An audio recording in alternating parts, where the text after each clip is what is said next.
안녕하세요. 저는 여행을 가던 중 정의로운 한 사람 덕분에 인생의 나랏길을 피한 70대 여자입니다. 저는 살면서 가슴 아픈 일을 참 많이 겪었는데요. 그 험난한 시절을 이겨내면서 가장 가까운 곳에 악마의 탈을 쓴 인간이 있을 거라곤 생각도 못했습니다. 그 인간으로 인해 하마터면 제 인생이 끝장날 뻔한 그 사건에 대해 들려드리려고 합니다. 지금부터 이야기를 시작할 테니 잘 들어주셨으면 좋겠습니다. 저는 20대 초반에 건설 현장에서 일하는 남편과 결혼해 아들 둘을 낳았습니다. 가난한 집안에서 태어난 남편은 시골에서 올라와 정말 열심히 살았어요. 힘든 일을 하면서도 집에만 오면 항상 환하게 웃는 얼굴로 저희 애들이랑 놀아주던 남편이었습니다. 하지만 그렇게 착하디 착한 남편과의 결혼 생활은 그리 오래가지 않았어요. 남편이 일을 하던 중 12층 높이에서 떨어지는 바람에 세상을 떠나고 말았거든요. 저는 그때 너무 큰 충격에 얼마나 울었는지 모릅니다. 여보, 제발 거짓말이라고 말해줘. 나 당신 없임 정말 못 산단 말이야. 당시 저희 애들이 3살, 1살이었으니 제 심정이 얼마나 막막했을지 굳이 자세히 얘기하지 않아도 잘 아실 거라고 생각합니다. 저는 그 후 애들 때문에 집에서 할 수 있는 부업을 하다가 도저히 그걸로는 생활이 유지가 안 돼서 어쩔 수 없이 파출부 일을 구하게 되었어요. 제가 파출부로 들어간 집은 제 또래의 젊은 사장님 부부네 집이었는데 부모님을 잘 만나서 굉장히 부자였어요. 그 집에 아직 100일도 안 된 아들이 있어서 제가 그 애를 돌보며 집안일도 했습니다. 한 번은 그 집 애를 안고 우유를 먹이고 있었는데 저도 모르게 눈물이 나더라고요. 내 자식들을 내가 키워야 하는데 남의 자식들을 돌봐야 하는 이 현실이 너무 서럽고 저희 애들한테도 미안했거든요. 그런데 사모님이 그걸 눈치로 아셨는지 저한테 이것저것 자꾸 챙겨주시더라고요. 아주머니, 이거 우리 애한테 선물로 들어온 건데 아주머니네 애들 입히세요. 저희 애는 아직 너무 어려서 어차피 못 입거든요. 아이고, 이렇게 좋은 옷을 저한테 주셔도 되나요? 애들은 금방 크는데 그냥 뒀다가 입히시는 게 낫지 않겠어요? 하지만 사모님은 선물 받은 옷이 너무 많아서 괜찮다며 저한테 꼭 그 옷을 받아달라고 하시더군요. 사모님은 첫째 아들을 낳고 연년생으로 둘째 딸도 낳았어요. 저는 사모님이 너무 좋은 분이라 어떻게든 도와드리고 싶은 마음에 산후조리도 도와드렸답니다. 사모님, 제가 애를 먼저 낳아보니까 애 낳고 제때 산후조리 안 해주면 몸이 너무 망가지더라고요. 이것 봐요. 사모님의 고운 다리가 퉁퉁 부었잖아요. 제가 마사지 좀 해드릴 테니까 여기 누워보세요. 그러자 저한테 마사지를 받은 사모님은 너무 고맙다면서 저한테 이러시더라고요. 어머, 진짜 시원하다. 저 아주머니 없었으면 어쩔 뻔했어요. 제가 아무래도 사람 복이 있나 봐요. 제가 사모님네 가족을 제 가족이라고 생각하며 정말 열심히 일하자 사장님과 사모님이 저한테 항상 고마워하시더라고요. 그래서 뭐 하나라도 더 챙겨주시려고 하니 저 역시도 정말 감사하게 생각했습니다. 그런데 그런 감사한 분들한테 제가 자꾸 민폐를 끼치게 되는 일이 있었어요. 저희 작은 애가 잔병 치레가 많아서 병원에 가느라 정해진 시간보다 일찍 퇴근할 때가 많았거든요. 사모님, 정말 죄송합니다. 제가 오늘 저희 애 때문에 빨리 병원에 가봐야 될 것 같아요. 한두 번도 아니고 자꾸 이렇게 먼저 간다고 해서 정말 죄송합니다. 아유, 아니에요. 애가 아프다는데 죄송할 게 어디 있어요. 저희 애들은 제가 보면 되니까 걱정하지 말고 다녀오세요. 그런데 제가 그 집에서 일한 지 3년쯤 됐을 때였어요. 어느 날 사장님이랑 사모님이 저한테 중요하게 할 얘기가 있다고 하시는 거예요. 저는 그때 저를 해고하시는 줄 알고 엄청 마음을 졸였습니다. 제가 그동안 민폐 끼친 게 많았으니까요. 하지만 사모님은 제 손을 꼭 붙잡고서 정말 예상치도 못한 말씀을 하시더군요. 아주머니, 그동안 아주머니 애들도 키우면서 저희 애들까지 돌보시느라 너무 힘드셨죠? 그래서 말인데, 이제부턴 저희 집에서 같이 지내시는 게 어때요? 저희 집 2층에 어차피 방 남으니까 거기서 애들하고 같이 지내세요. 우리 애들이 이미 아주머니 손을 타서 다른 분으로 바꿀 수도 없고, 저희 애들 때문에 아주머니네 애들이 뒷전이 되는 것 같아서 제가 너무 죄송해서 그래요. 세상에 어떤 사모님이 파출부한테 이렇게까지 잘해줄 수가 있나요? 아마 하늘에서 내려온 천사가 아닐까 할 정도로 저희 사장님과 사모님은 정말 좋은 분들이었습니다. 결국 저는 애들을 데리고 그 집에 들어가서 지내게 되었어요. 그리고 너무 감사한 마음에 일찍 일어나고 늦게 자면서 최대한 더 많은 일을 하려고 노력했죠. 그렇게라도 사장님 부부에게 보답을 하고 싶었거든요. 전 그렇게 그 집에서 지내면서 사모님과 더 친해지게 되었습니다. 언젠가부턴 사모님이 저한테 아주머니가 아니라 언니라고 부르더라고요. 그런데 한 번은 제가 사모님네 둘째 딸한테 이유식을 만들어 먹이고 있었는데 사모님이 자기도 한번 해보고 싶다는 거예요. 그래서 만드는 법을 알려줬더니 열심히 만들어서 둘째 딸한테 먹이더라고요.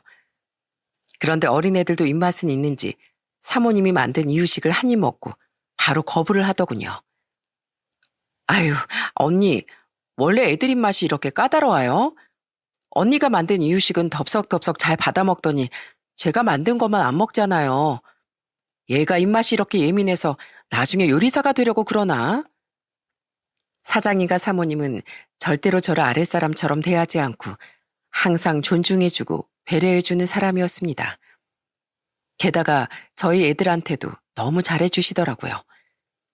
저희 큰애가 초등학교에 들어갈 땐 사장님이 입학 선물로 책가방이랑 학용품도 사주셨어요.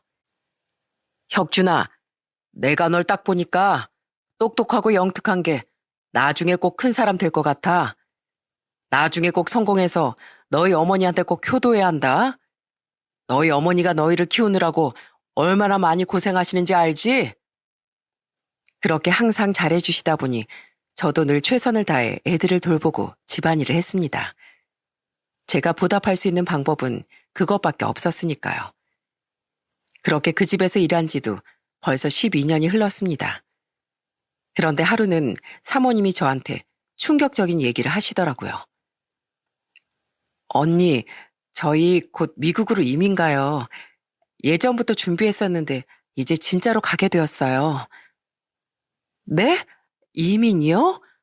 그럼 이제 사모님네 가족이랑 못 보는 건가요? 아무래도 그렇겠죠. 그나저나 제가 언니한테 갑자기 일자리 잃게 해드리는 게 너무 죄송해서 퇴직금으로 좀 준비해봤어요. 아마 이거면 식당 하나 차릴 돈은 될 거예요. 언니 칼국수 진짜 기가 막히게 잘 만드시잖아요. 사모님은 그렇게 말하면서 저한테 돈 봉투를 하나 건네주시더군요. 저는 열어서 액수를 확인해보고 정말 깜짝 놀랐습니다. 아, 사모님, 저 이거 못 받아요. 제가 뭐라고 이렇게 큰 돈을 어떻게 받아요? 저 여기서 일하면서 사장님이랑 사모님한테 도움도 정말 많이 받았고 월급도 많이 올려주셔서 저 돈도 꽤 모았어요. 그러니까 이런 거 안 주셔도 돼요. 아니요, 꼭 받아주세요. 언닌 이 돈 받을 자격 있어요. 저 솔직히 그동안 저희 애들이 언니한테 가끔 엄마라고 부르는 거 보고 질투할 때도 많았어요. 그런데 저희 애들이 그럴 정도면 그만큼 언니가 우리 애들을 사랑으로 돌봐줬다는 얘기잖아요. 아무리 돈 받고 하는 일이라도 그렇게 진심으로 일하는 게 쉽지 않은데 저희가 언니를 만나서 정말 큰 도움 많이 받았어요. 언니 덕분에 저희 애들도 진짜 잘 자랐고 저랑 남편이 사업에 집중할 수 있어서 사업도 더 잘 됐거든요. 그러니까 거절하지 말고 꼭 받아주세요. 네? 제가 계속 거절을 했는데도 사모님은 끝끝내 저한테 그 돈 봉투를 쥐어주시더군요. 저는 너무 감사해서 사모님의 손을 붙잡고 얼마나 울었는지 모릅니다. 아마 제가 다시 태어나도 이렇게 좋은 사람들은 만날 수 없을 겁니다. 그 후 사모님네 가족은 이민을 떠나고 저는 그 돈으로 칼국수 집을 하나 차렸습니다. 그리고 사모님이 주신 이 기회를 놓치지 않기 위해 정말 열심히 일했어요. 어느새 중고등학생이 된 저희 애들도 가끔씩 학교 끝나고 와서 저를 도와주더라고요. 한 번은 저희 큰아들이 와서 저한테 이렇게 묻는 겁니다. 엄마, 김치 또 담가요? 원래 김치를 이렇게 매일매일 담그는 거예요? 그럼 겉절이라서 그날그날 새로 담가야 돼. 우리 식당에 오는 손님들 중에서 이 김치 맛에 반해서 오는 손님들이 얼마나 많은데 당연히 내가 더 신경 써야지. 그럼 제가 할게요. 엄마 혼자 너무 힘들잖아요. 제가 이거 버무릴 테니까 엄만 가서 커피라도 한 잔 드세요. 그렇게 시간이 흐르다 보니 어느덧 저희 애들은 어엿한 사회인이 되었어요. 공부를 잘했던 큰아들은 좋은 대학을 졸업해 중견기업에 들어갔고 작은 아들은 공장에 취직을 했습니다. 오래전 남편을 잃고 홀로 애들을 키우던 시절을 떠올리니까 저도 모르게 눈물이 나더라고요. 그래서 저는 취직한 저희 애들한테 앞으로 건강하게만 살아달라고 얘기했답니다. 그렇게 또 시간이 흘러 저희 작은 아들이 20대 후반이 되었을 때였어요. 작은 아들이 어린이집 교사로 일하고 있는 여자랑 결혼을 하겠다고 하더라고요. 처음 봤는데 너무 싹싹하고 착해서 며느리감으로 마음에 쏙 들었습니다. 결혼하고 나서도 저한테 정말 잘하더라고요. 어머님, 저 겉절이 만드는 법 좀 알려주세요. 제가 어머님네 식당에서 겉절이 먹어보고 완전 맛있어서 반했잖아요. 원래 유명한 맛집에선 며느리한테도 비법을 안 알려준다지만 저한테만 귓속말로 살짝 알려주시면 안 돼요? 그래야 나중에 어머님이 힘드실 때 제가 대신 만들어드리기라도 하죠. 며느린 이것저것 저한테 알려달라고도 하고 툭 하면 제 팔짱을 끼고 같이 놀러 가자고 할 정도로 애교 있는 아이였어요. 게다가 손주를 둘을 낳았는데 어린이집 교사라 그런지 애들을 너무 잘 보더라고요. 한 번은 며느리가 애들을 데리고 저희 집에 왔는데 큰 손주가 놀다가 혼자 넘어진 거예요. 그런데 아프지도 않는지 울지도 않고 씩씩하게 일어나더라고요. 그걸 보고 며느리가 이렇게 얘기하더군요. 우와, 역시 우리 하영이가 할머니를 닮았나 보다. 그래서 넘어져도 울지도 않고 이렇게 씩씩하네. 뭐? 하영이가 날 닮아서 씩씩하다고? 네, 어머님 되게 강인하고 씩씩하신 분이잖아요. 그이가 저한테 그러던데요. 엄청 힘든 환경에서도 두 아들 키우느라 고생도 많이 하시고 다 이겨내셨다고요. 그래서 저희 애들도 어머님처럼 강인한 사람으로 키울 거예요. 며느린 항상 절 존경한다는 말을 입에 달고 사는 사람이었어요. 빈말인지 몰라도 참 듣기 좋더라고요. 그렇게 작은 아들을 결혼시킨 지 3년쯤 됐을 때 저희 큰아들도 결혼할 여자를 데려왔습니다. 예비 큰며느린 평범한 직장인이었는데 어릴 때부터 할머니 손에서 자랐다고 하더라고요. 상견례 때도 할머니께서 나오셔서 이렇게 말씀하시더군요. 우리 도연이 어릴 때 지 아빠 죽고 지 엄만 도망가는 바람에 제 손에서 여태까지 자랐습니다. 제가 키운다고 키웠는데 부족한 점이 많을 수도 있어요. 사돈께서 우리 도연이 사랑으로 잘 지도해 주셨으면 좋겠습니다. 아유, 그럼요. 이제 제 며느리가 되면 제 딸이나 마찬가지인데 당연히 제가 많이 도와주고 돌봐줘야죠. 그러니까 너무 걱정하지 마세요. 제가 사랑으로 품고 많이 예뻐하겠습니다. 그 후 큰아들은 며느리와 결혼하고 저희 집에서 같이 살게 되었어요. 큰아들이 제가 혼자 되는 게 걱정된다면서 결혼 전부터 저를 꼭 모시고 살겠다고 했거든요. 그런데 큰며느리도 성격이 워낙 좋아서 저랑은 물론이고 작은 며느리랑도 정말 친하게 잘 지냈습니다. 결혼 후 처음 저희 집에서 모였는데 큰며느리가 작은 며느리한테 이렇게 말하더군요. 동서, 내가 형님이긴 하지만 그래도 동서보다 결혼 후배고 애도 안 낳아본 초짜 유부녀잖아. 그러니까 동서가 나한테 좀 많이 알려주라. 나 동서를 선생님이라고 생각하고 정말 열심히 배울게. 명절 때도 둘이 더 잘하겠다며 서로 티격태격하기까지 하더군요. 작은 며느리가 저희 집에 와선 부엌에 있던 큰 며느리한테 이렇게 얘기하는 거예요. 형님, 이제 저 왔으니까 비키세요. 형님은 평소에 어머님 모시고 사시니까 이번엔 제 차례라고요. 어머, 동서, 왜 이래? 그래도 내가 큰 며느리야. 우리 집안 대소살 챙기는 일인데 일을 해도 내가 더 해야지. 어떤 시어머니가 이런 며느리들을 예뻐하지 않을 수 있겠어요? 저는 아들들도 착하게 자라줘서 너무 고마웠지만 며느리들도 너무 애틋하고 예쁘더라고요. 저희 큰며느린 결혼한 지 1년 만에 아들도 하나 낳았습니다. 저는 직장을 다니는 며느리를 위해 그때부터 식당을 그만두고 집에서 손주를 돌보게 되었답니다. 저는 비록 오래전 남편을 잃고 힘들게 살았지만 예전에 일했던 사장님 부부부터 며느리들까지 좋은 사람들을 많이 만나서 너무 행복했어요. 그런데 그 행복이 오래 갔다면 얼마나 좋았을까요? 작은 아들이 결혼한 지 7년 만에 생각지도 못한 불행이 찾아오고 말았습니다. 어느 날 작은 며느리가 저한테 전화해서 펑펑 울며 이렇게 얘기하는 거예요.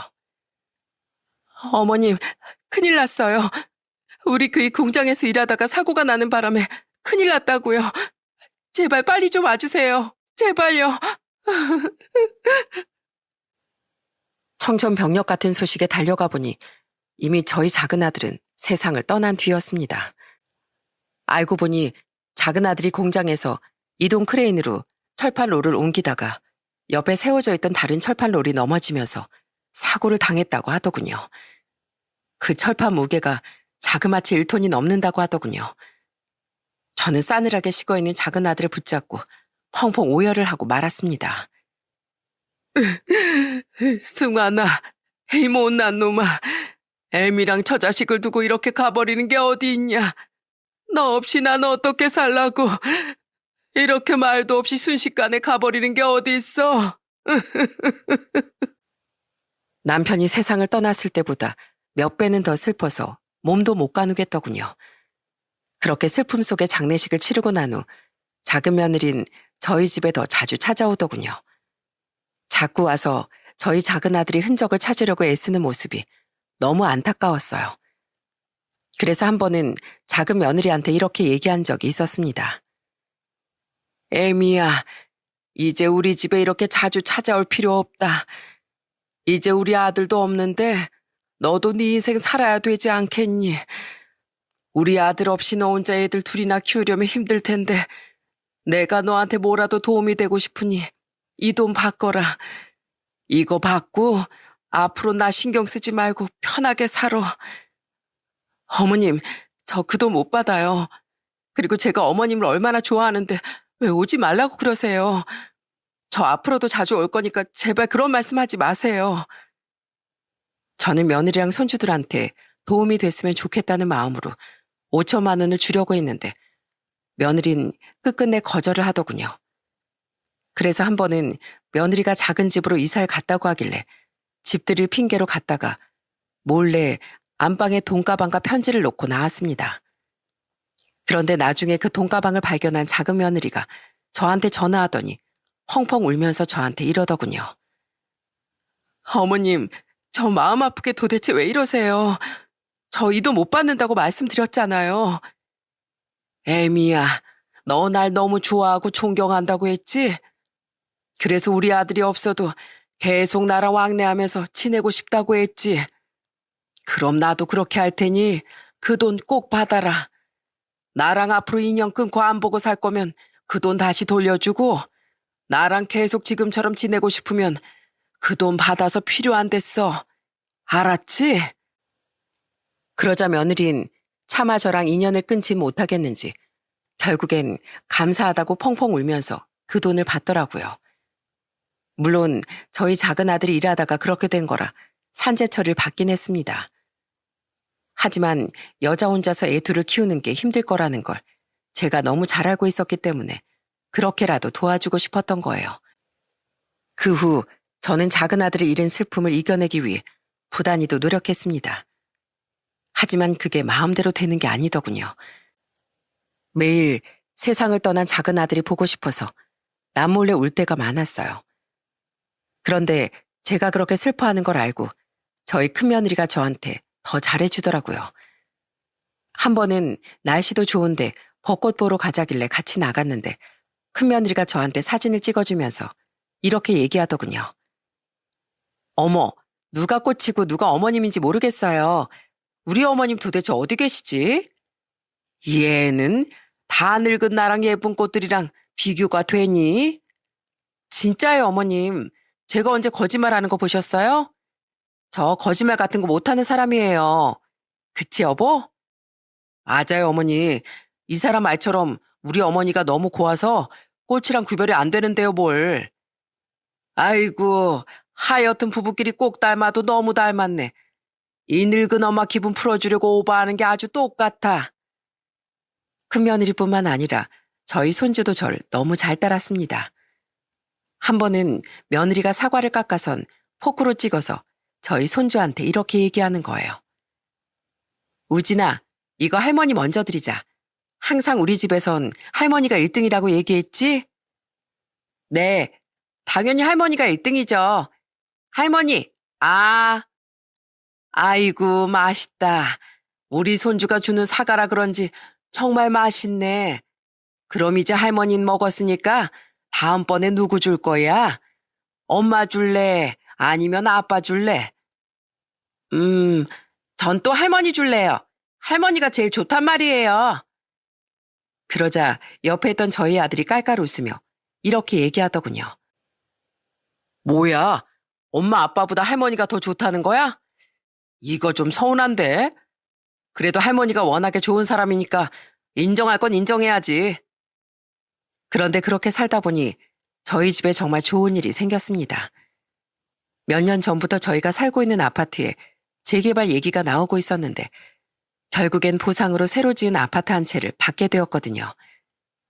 재개발이 끝난 후 새 아파트로 이사를 가던 날 큰며느리가 너무 기뻐하더라고요. 어머님, 여기가 진짜 우리 집이에요? 진짜 우리가 이렇게 좋은 집에서 앞으로 사는 거예요? 어머님, 우리 완전히 로또 맞은 거예요. 완전 대박 난 거라고요. 새로 지은 아파트의 시세가 좀 높았기 때문에 며느리 말대로 정말 로또를 맞은 거나 마찬가지였습니다. 20년 넘게 같은 아파트에 살다 보니 이런 좋은 날도 오더라고요. 저희 작은 며느리도 집들이를 한다며 손주들을 데리고 저희 집에 왔습니다. 우와, 집이 너무 좋다. 어머님, 새로운 집으로 이사하신 거 정말 축하드려요. 그리고 이건 사골국인데 어머님 드시라고 제가 집에서 푹 고아왔으니까 냉동실에 얼려두시고 필요할 때마다 데워서 드세요. 아이고, 빈손으로 와도 되는데 뭘 이런 걸 싸왔어? 사골 끓이려면 엄청 오래 걸렸을 텐데. 그래도 냉동실에 얼려두면 요리할 때도 쓰고 그냥 데워서도 먹고 좋잖아요. 그리고 이건 다리 마사지기예요. 어머님 요새 다리가 잘 부으시는 것 같아서요. 그날 저희 가족은 맛있는 것도 해서 먹고 술 한 잔도 하면서 늦게까지 정말 즐거운 시간을 보냈답니다. 비록 작은 아들이 없어서 허전한 것도 있었지만 그래도 남은 가족들이 이렇게 행복하게 살 수 있어 정말 다행이라고 생각했어요. 그렇게 시간이 흘러 어느덧 저희 큰아들이 40대 중후반이 되었고 손주도 중학교에 들어갔습니다. 그런데 어느 순간부터 아들 방에서 자꾸 싸우는 소리가 들리더라고요. 한 번은 보다 못한 제가 아들이랑 며느리한테 이렇게 물어본 적이 있었어요. 너희 도대체 요새 왜 이렇게 싸우는 거야? 밤늦은 시간에 집안에서 그렇게 시끄러운 소리를 내야겠니? 그러자 며느리가 난처한 얼굴로 이렇게 얘기하더군요. 어머님, 그게 아니라요. 이가 절 좀 오해를 해가지고요. 무슨 오해를 했길래 그래? 혁준이 너 얼른 말해봐라. 도대체 무슨 일이길래 둘이 하루가 멀다고 싸우는 거냐고. 하지만 저희 아들은 이유를 말하지도 않고 A씨하고 화를 내더니 밖으로 나가버리더군요. 한 번도 제 앞에서 화를 안 냈던 아들이 그렇게 나가버리니까 너무 당황스러웠어요. 그런데 그 이후에 아들은 갑자기 회사에 무슨 일이 터졌다면서 맨날 야근을 하더군요. 한 달 동안 집에 제 시간에 들어온 적이 손에 꼽을 정도였어요. 하루는 아들이 너무 걱정돼서 잠도 안 자고 기다리고 있는데 새벽 1시가 다 되어서야 아들이 현관문을 열고 집에 들어오는 소리가 들리더라고요. 그래서 저는 거실로 나가 아들한테 이렇게 얘기했습니다. 혁준아, 이 늦은 시간까지 일하다 온 거야?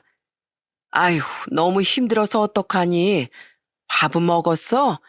내가 지금이라도 밥 차려줄까? 아니에요. 저 오늘은 너무 피곤해서 그냥 바로 자야겠어요. 저 진짜 괜찮으니까 얼른 들어가서 주무세요. 그래서 저는 다음날 아침에라도 든든하게 차려줘야겠다는 생각으로 들어가 잠을 청했습니다. 그런데 다음날 아들 방에서 들리는 큰 소리 때문에 잠에서 번쩍 깨고 말았어요. 여보, 제발 일어나봐. 제발 눈 좀 떠보라고. 세상에 이런 허망한 일이 있을 수 있을까요? 분명히 전날 밤까지 저랑 멀쩡히 대화했던 저희 큰아들이 간밤에 심장마비로 세상을 떠나고 만 겁니다. 저는 너무 충격을 받아서 그만 자리에 주저앉고 말았어요. 아들을 하나도 아니고 둘이나 잃은 제 심정을 아마 겪어보지 않으신 분들은 모를 겁니다. 그 후 아들의 장례식을 하는데 작은 며느리가 찾아와서 큰 며느리랑 부둥켜 안고 펑펑 울더라고요. 형님, 이게 도대체 무슨 일이에요? 멀쩡하시던 아주버님이 어쩌다가 이렇게 되신 거냐고요. 저는 그 모습을 보고 우리 며느리들이 너무 짠했습니다. 남들은 멀쩡히 잘 살아가는데 왜 하필 저희 아들들은 둘 다 처자식을 남기고 세상을 떠날 수가 있냐고요. 저도 거의 제정신이 아닌 상태로 장례식을 치렀는데 장례식이 끝난 후 큰며느리가 제 손을 붙잡고 울면서 이렇게 말하더군요. 어머님, 설마 저한테도 동서한테 말씀하신 것처럼 앞으로 찾아오지 말라고 하지 않으실 거죠? 저 절대로 어머님 놔두고 안 갈 거예요. 우리 그이는 세상을 떠났지만 그래도 제가 어머님 평생 모시고 살 거라고요. 아들을 둘이나 잃으셨는데 저라도 있어야 어머님이 사시죠. 저는 그렇게 말해주는 큰며느리한테 너무 고마웠습니다. 사실 저도 혼자선 도저히 버틸 수 없을 것 같았거든요. 그 이후로 저는 매일매일 슬픔에 빠져 지냈어요. 그런데 제가 너무 힘들어하니까 큰며느리가 저한테 더 잘해주더라고요. 팔다리도 주물러주고 밥도 차려주고 어찌나 지극정성으로 제 옆을 지켜줬는지 모릅니다. 게다가 저희 손주도 제가 걱정된다면서 학교 끝나고 맨날 제 옆에 꼭 붙어 앉아서 애교를 떨더라고요. 그렇게 큰아들이 떠난 지도 5개월쯤 되었을 때였습니다. 제 나이가 70이 넘어가다 보니까 한 번 아프면 너무 오래 가더라고요. 마음의 병이라도 생긴 건지 병원에 가도 잘 낫지도 않고 며칠씩 알아눕게 되었어요. 그런데 제가 자꾸 아프니까 며느리가 저한테 이런 얘기를 하더군요. 어머님, 저 요즘에 어머님 때문에 걱정돼서 죽겠어요. 그러지 마시고 저랑 같이 이번에 멀리 여행이라도 한번 갔다 오시는 게 어때요? 저 아는 사람이 공기 좋은 곳에 무슨 요양시설 같은 곳을 운영하는데 거기가 말이 요양시설이지 가족들이랑 그냥 힐링하러 가는 곳이라고 하더라고요. 우리 거기 가서 한 달만 지내다가 와요. 한 달 동안 저랑 편하게 지내시면서 우리 그이 마음 편히 보내주자고요. 우리 우진이는 어차피 방학이라서 저희 남동생 집에서 지내면 되니까 너무 걱정하지 마시고요. 저는 저를 생각해주는 그 마음이 너무 고마워 며느리와 함께 여행을 떠나기로 했습니다. 그리고 얼마 후 저는 여행을 가기 위해 며느리랑 같이 KTX에 탔습니다. 어머님, 여기가 우리 자리예요. 제가 복도 쪽에 앉을 테니까 어머님은 창가 쪽에서 창밖 풍경도 구경하면서 편하게 가세요. 그렇게 앉아서 출발을 했는데 며느리가 잠깐 화장실을 간다고 하더군요. 그래서 갔다 오라고 했는데 20분이 넘도록 안 오는 겁니다.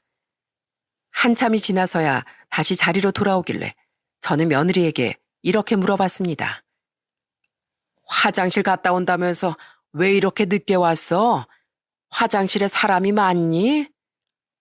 아니, 그게 아니라 저 아는 지인한테 전화가 와서 통화 좀 하느라고요. 우리 어머님 저 안 와서 걱정 많이 하셨나 보다. 그쵸? 당연히 걱정했지. 그나저나 창밖 풍경이 너무 좋지 않니? 생각해보니까 내가 여태까지 살면서 여행도 한번 제대로 못 가본 것 같구나. 그럼 이제부터라도 저랑 같이 자주 가시면 되죠. 저 어머님 여행 가실 때마다 단짝 이야기니까 그렇게 아세요? 그렇게 다시 며느리와 도란도란 얘기하며 가고 있었는데 갑자기 또 며느리 휴대폰이 울리더군요. 아, 어머님, 저 아까 통화한 지인이 좀 안 좋은 일이 있어서 그런데 잠깐 나가서 통화 좀 다시 하고 올게요. 금방 올 테니까 조금만 기다리세요. 그렇게 며느린 다시 통화를 하기 위해 KTX 통로로 향하더군요. 그런데 며느리가 통로 쪽으로 사라지자마자 누가 제 옆으로 다가와 말을 거는 겁니다. 고개를 돌려보니 어떤 남자가 제 옆에 서 있더군요. 저기 어르신, 혹시 옆에 앉아있던 사람이 며느리세요? 예? 제 며느리 맞는데 갑자기 그건 왜 물으시지요? 저는 뜬금없이 저한테 와서 그렇게 얘기하는 남자를 보고 너무 당황스럽더군요. 그래서 어리둥절한 얼굴로 남자를 쳐다봤더니 남자가 저한테 무슨 쪽지 하나를 주면서 심각한 표정으로 이렇게 얘기하는 겁니다. 어르신, 제가 지금 자세히 말씀 못 드리는데 이제 곧 다음 역이니까 얼른 짐 싸고 바로 내리세요. 시간 없으니까 얼른 짐 챙겨서 내리시고 바로 경찰서에 신고하시라고요. 저는 이게 무슨 뚱딴지 같은 소리인가 했습니다. 그래서 남자가 건네준 쪽지를 읽어봤는데 거기에 충격적인 내용이 써 있더라고요. 그 쪽지의 내용은 바로 이랬습니다. 어르신, 며느리라는 사람 절대 믿지 마세요. 아까 통로에서 오빠라는 사람이랑 통화하는데 아주 끔찍한 계획을 꾸미고 있는 것 같더라고요. 지금 땡땡 지역으로 가시는 거 맞으시죠? 며느리라는 사람이 거기에 있는 불법시설에 어르신을 가두고 재산을 빼돌리려는 계획인 것 같습니다. 지금 살고 계시는 집도 자기 명의로 바꾸고 손주 핑계로 어르신 재산 다 뺏어갈 거래요. 이대로 저 사람이랑 같이 가면 아무것도 모르고 당하게 되는 거니까 제발 도망가서 경찰에 신고하세요. 그리고 제 연락처 남겨드릴 테니까 혹시라도 필요하시면 연락 부탁드립니다. 저는 그걸 읽어보고 너무 충격을 받아 손이 부들부들 떨리더군요. 착하디 착한 저희 며느리가 그럴 리가 없다고 생각했지만 저희가 가는 지역까지 알고 있는 걸 보니 남자의 말이 사실인 것 같긴 하더라고요. 저는 혹시라도 며느리가 통화를 끝내고 자리로 돌아올까 봐 허겁지겁 짐을 챙기고 반대편 통로로 가서 다음 역에 도착하자마자 내려버렸어요. 그런데 내린 지 얼마 안 됐을 때 며느리한테서 전화가 오더군요. 어머님, 지금 어디세요? 자리에도 안 계시고 화장실에도 안 계시길래요. 저는 쿵쾅거리는 가슴을 진정시키려고 애쓰며 며느리에게 이렇게 말했습니다. 너 나한테 여행 가자고 한 게 이런 거였니? 나 불법 시설에 가두고 내 재산 빼돌리려고 그런 거였어? 어머님, 그게 무슨 소리예요? 갑자기 그런 소리를 왜 하시는 건데요? 너 내가 계속 모를 줄 알았지? 네가 나한테 무슨 짓 하려고 했는지 다 알고 있어. 나 지금 경찰서 가는 길이니까 그렇게 알고 있어라. 어머님, 갑자기 경찰서 가신다뇨. 뭔가 오해가 있으신 것 같은데 저 어머님한테 나쁜 짓 하려고 한 거 없어요. 진짜 없다고? 정말로 네가 잘못한 게 하나도 없다면 지금 당장 경찰서로 와라. 와서 조사해보고 아니면 내가 믿어줄 테니까. 알겠냐? 그런데 며느린 대답도 제대로 하지 않고 얼버무리며 허겁지겁 전화를 끊어버리더군요. 그것만 보더라도 며느리가 거짓말을 하고 있다는 걸 알 수 있었어요. 저는 더 자세한 상황을 알기 위해 남자가 남겨놓은 연락처로 연락을 했습니다. 안녕하세요. 저 아까 그 쪽지 받은 사람입니다. 방금 전에 KTX에서 내렸고 며느리랑도 통화했는데 아무래도 그 쪽지에 써있던 말이 진짜인 것 같아서요. 혹시 정확히 무슨 통화 내용을 들었는지 얘기 좀 들을 수 있을까요? 아까 무사히 내리시는 거 저도 봤습니다. 사실 제 직업이 현직 경찰입니다. 아까 저도 통화할 일이 있어서 통로에 나갔는데 며느리분이 너무 큰 소리로 통화하길래 어쩔 수 없이 듣게 되었어요. 그런데 그 내용이 너무 수상해서 듣고 있다가 알려드린 겁니다. 아마 며느님이 만나는 남자가 있는 것 같아요. 어르신을 불법시설에 가둔 후 재산을 빼돌리고 아들까지 버리고 그 남자랑 살 거란 얘기를 하더라고요. 제가 통화 내용도 녹음해놨으니까 이따가 경찰서 가시면 저한테 다시 전화 주세요. 제가 경찰한테 녹음 파일 넘기겠습니다. 역시 경찰은 경찰이더군요. 그 와중에 증거를 수집하려고 녹음을 했다는 말에 깜짝 놀라고 말았습니다. 저는 그 사람과 전화를 끊은 후 다시 며느리한테 전화를 했어요. 그리고 이번엔 저도 녹음 버튼을 눌렀죠. 며느리가 당황한 목소리로 전화를 받길래 제가 이렇게 말했습니다. 너 당당하면 경찰서로 오라니까 왜 말없이 전화를 끊어버려? 그리고 너 오늘 나랑 같이 가려고 했던 그 시설 이름이 도대체 뭐야? 뭐 하는 시설인지 알아야겠으니까 당장 이름 얘기해라. 어머님, 그 시설 이름은 왜요? 내가 확인할 게 있으니까 빨리 얘기하라고. 아니면 그 시설 운영한다는 네 지인 이름이라도 대던가. 너 날 거기에 집어넣고선 내 재산 뺏어가려고 했잖아. 게다가 우리 손주까지 버리고 웬 뚱딴지 같은 놈이랑 살림 차리려고 했다며. 내 말이 틀렸어?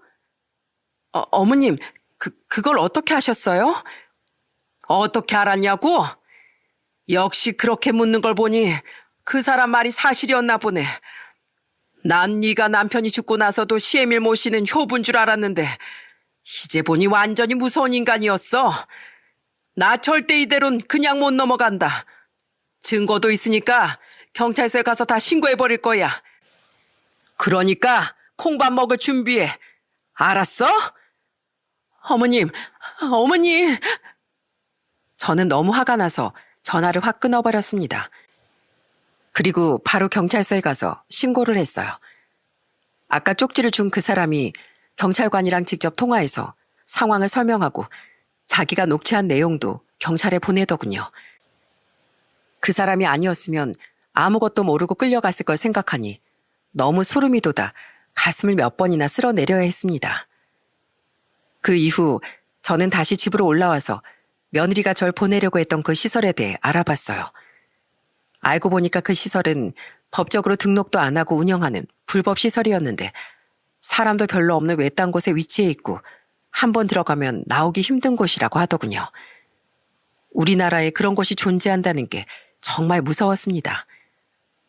그런데 큰며느린 제가 경찰에 신고한다고 하니까 겁이 났는지 바로 집으로 찾아와 저한테 잘못했다고 빌더라고요. 어머님, 저 진짜 잘못했어요. 제가 순간 뭐에 혹해서 그랬었나 봐요. 저 어머님 진짜 존경하고 좋아하는 거 아시잖아요. 네가 날 존경하고 좋아해? 넌 존경하고 좋아하는 사람을 그런 무서운 곳에다가 잡아놓고 재산을 뺏어갈 계획까지 꾸미니? 너 원래 이런 애 아니었잖아. 우리 아들이랑 살면서 애들한테도 잘하고 나한테도 잘했었는데 도대체 왜 이렇게 변한 거야? 어머님, 이왕 이렇게 된 거 제가 다 사실대로 말씀드릴게요. 저 사실 그이 몰래 만나는 남자가 있었어요. 그런데 그이가 죽고 나니까 그 남자가 저한테 이렇게 하라고 시키더라고요. 저도 어머님한테 그렇게까지 하고 싶진 않았어요. 그런데 그 남자가 무섭게 협박을 하는데 어떡해요. 저도 제가 살고 싶어서 그런 거란 말이에요. 협박 좋아하시네. 너 아까 KTX 통로에서 통화할 때 그 남자랑 깔깔거리면서 웃고 떠드는 녹음 파일 내가 다 들었어.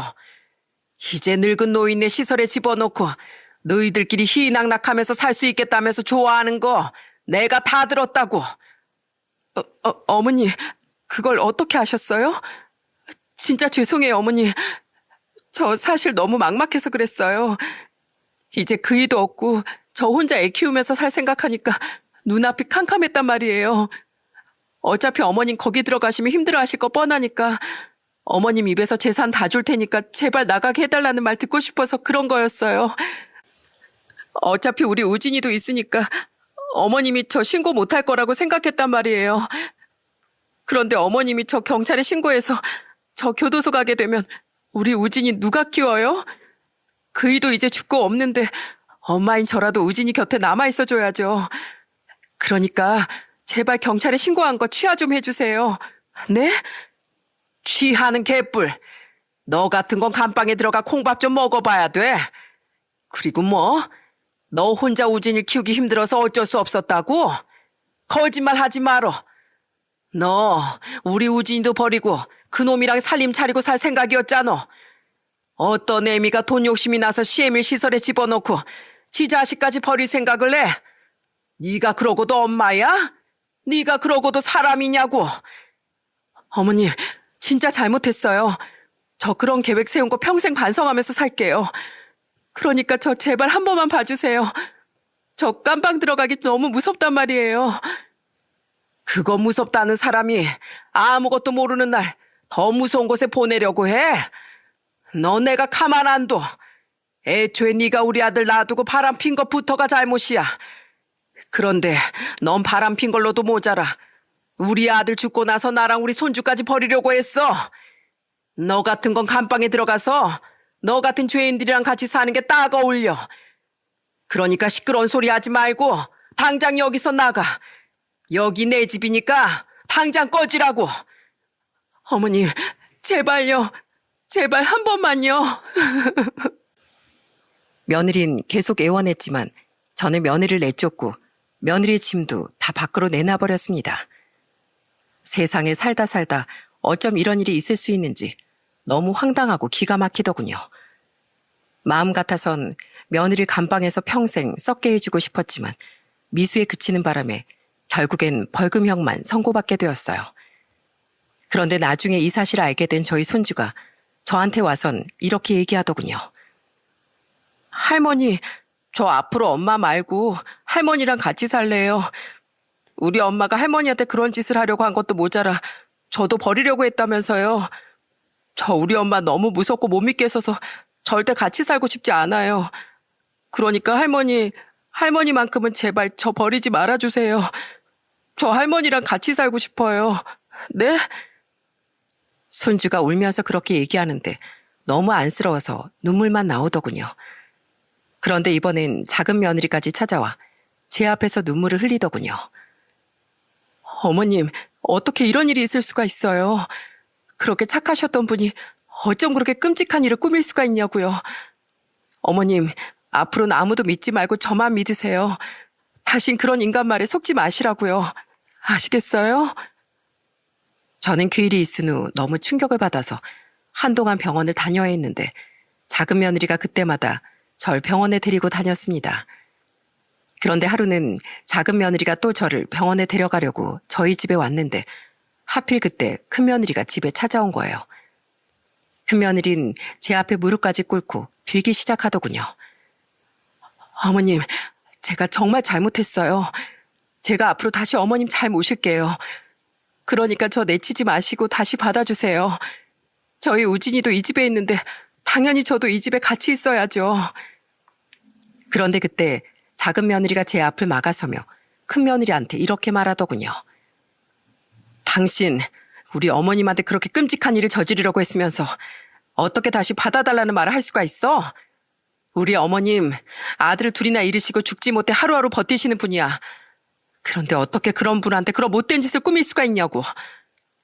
동서, 나 진짜 정신이 잠깐 어떻게 됐었나 봐. 나 원래 그런 사람 아닌 거 동서도 잘 알고 있잖아. 그런 사람이 아니긴. 애초에 본성이 그런 사람이니까 이제서야 그 본성이 드러난 것뿐이야. 본성이 선한 사람은 그런 끔찍한 계획을 애초에 떠올리지도 않는다고. 당신 한 번만 더 우리 어머님 앞에 나타나면 내가 가만히 안 둬. 법이고 뭐고 내 손으로 당신 부숴버릴 테니까 그렇게 알아. 알겠어? 그러자 이번엔 방에 있던 저희 손주까지 나와서 큰 며느리한테 이렇게 말하더군요. 엄마, 나 진짜 엄마가 이렇게 무서운 사람인 줄 몰랐어요. 할머니가 얼마나 좋은 분이신데 나 어릴 때부터 날 사랑으로 돌봐주셨고 엄마한테도 잔소리 한번 하신 적 없이 오히려 아껴주기만 하셨잖아요. 그런데 엄마는 어떻게 15년이나 같이 살았던 할머니한테 이렇게 할 수가 있어요? 내가 봤을 때 TV에 나오는 범죄자들보다 엄마가 제일 끔찍해요. 나 엄마라는 사람 앞으로 엄마라고 부르기도 싫으니까 우리 집에 찾아오지 마요. 엄마가 만나는 그 이상한 아저씨랑 잘 먹고 잘 살라고요. 알겠어요? 우진아, 엄마한테 무슨 말을 그렇게 해. 너라도 엄마 편 들어주고 할머니한테 엄마 받아달라고 얘기해줘야지. 제가 왜요? 엄만 나도 버리려고 했다면서요. 엄마가 나 버리려고 했으니까 나도 엄마 버리는 거예요. 그러니까 당장 우리 집에서 나가라고요. 당장요. 우진아, 우진아. 결국 저와 작은 며느리 그리고 손주까지 힘을 합쳐 큰 며느리를 집 밖으로 내쫓아 버렸습니다. 예전엔 진짜 착하고 싹싹한 며느리였는데 왜 이렇게 됐는지 모르겠더라고요. 아무리 남자에 미쳤다고 해도 어떻게 가족한테 이렇게 끔찍한 일을 꾸밀 수가 있는지 정말 한숨만 나왔습니다. 그 후에도 저는 몸이 계속 안 좋아서 집에 누워있는 경우가 많았습니다. 하지만 작은 며느리가 저를 자주 찾아오면서 지극정성으로 간호라니까 점점 호전이 되더라고요. 어느 정도 괜찮아졌을 때 저는 저한테 쪽지를 건네줬던 그 형사한테 전화를 했어요. 안녕하세요. 저 지난번에 쪽지 받았던 사람입니다. 하마터면 며느리라는 애한테 끔찍한 일 당할 뻔했는데 그냥 지나칠 수도 있는 걸 저한테 알려주시고 도와주셔서 정말 감사합니다. 그래서 말인데 제가 사례를 좀 해드리고 싶어서요. 계좌번호 알려주시면 제가 할 수 있는 선에서 어떻게든 사례를 해드리겠습니다. 아이고, 아닙니다. 제 직업이 경찰이다 보니 제가 할 일을 했을 뿐인데요, 뭘. 그날은 원래 벌차로 내려가는 날이었는데 딱 보니 며느리라는 사람이 못된 짓을 하는 것 같아서 알려드린 거예요. 요새 노인들 상대로 불법적인 일을 저지르는 사람들이 많거든요. 제가 계속해서 그 형사한테 사례를 하겠다고 했는데도 끝끝내 거절을 하더군요. 그래서 저는 몇 번이나 감사하다는 인사를 한 후 전화를 끊었어요. 세상에 이렇게 좋은 경찰이 있다니 아직도 세상은 참 따뜻하구나 하는 생각이 들었습니다. 그런데 얼마 후 작은 며느리가 저한테 사전에 말도 안 하고 짐까지 싸들고 손주들이랑 와서는 저한테 이렇게 얘기하더라고요. 어머님, 저 오늘부터 어머님이랑 같이 살 거예요. 진작에 이렇게 하고 싶었는데 예전엔 형님이 이미 계셔서 말씀을 못 드렸어요. 그런데 이제 형님도 안 계시니까 저희가 어머님 모시고 살아도 되죠? 저희 애들도 어머님 너무 좋아하고 저도 어머님이랑 같이 지내는 거 너무 좋단 말이에요. 그러니까 이번엔 저 돌려보내지 마세요.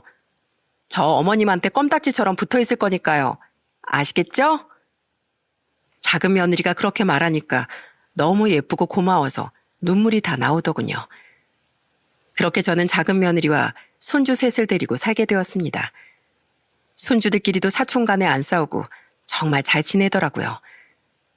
저는 남편과 아들 둘을 잃었지만 너무 소중한 가족들이 옆에 있어서 요즘엔 너무 행복하답니다. 큰며느린 그 이후에도 가끔씩 손주 보고 싶다고 저희 집에 찾아왔는데 그때마다 저희 손주가 보기 싫다고 쫓아내더군요. 손주 말이 아이 연락처도 차단하고 연락도 안 받고 있대요. 나쁜 짓을 꾸미다가 자식한테까지 외면당하는 모습을 보니까 벌을 제대로 받았구나 하는 생각이 들었습니다. 그 후로 상간남이랑 살림을 차려서 사는지 어땠는지 모르겠지만 적어도 가족한테 외면당했으니 그리 행복한 삶은 아닐 거라고 생각합니다. 저는 요즘 하늘에 있는 저희 남편과 아들들이 안심할 수 있도록 최대한 많이 웃고 좋은 생각만 하며 살고 있습니다. 너무 많은 가족을 잃다 보니 평생이 가도 가슴속 상처가 다 치유되긴 어렵겠지만 그래도 사랑하는 저희 작은 며느리와 손주들 덕에 살맛이 난답니다. 여러분, 우리나라 속담 중에 믿는 독에 발등 찍힌다 라는 말이 있죠? 가까운 사람이 아무리 잘해줘도 한 번쯤은 의심해보는 게 나쁘지 않은 것 같아요. 저도 그 형사분이 쪽지를 주기 전까진 저희 큰며느리가 그런 짓을 꾸밀 거라곤 상상도 못했으니까요. 여러분, 그럼 전 여기서 제 사연을 마치도록 하겠습니다. 끝까지 들어주셔서 정말 감사합니다.